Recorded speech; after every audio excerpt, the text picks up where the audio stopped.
ফিরে দেবে না।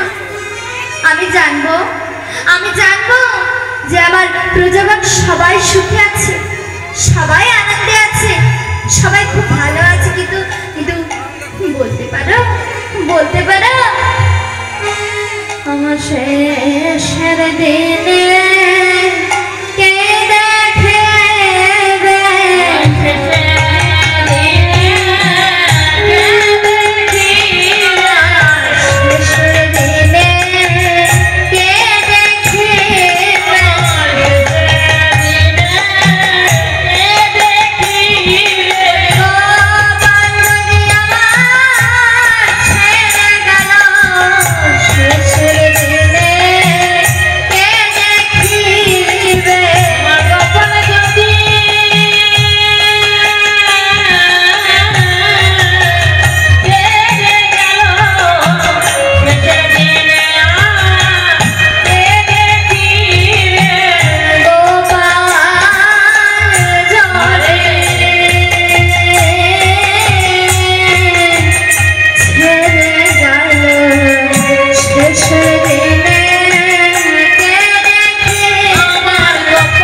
দেখে গোপালকে ফিরে পাওয়া যাবে, তার চেয়ে বরঞ্চ বই তো এনে দেখানো যাক গোপালকে বাঁচানো যায় কিনা।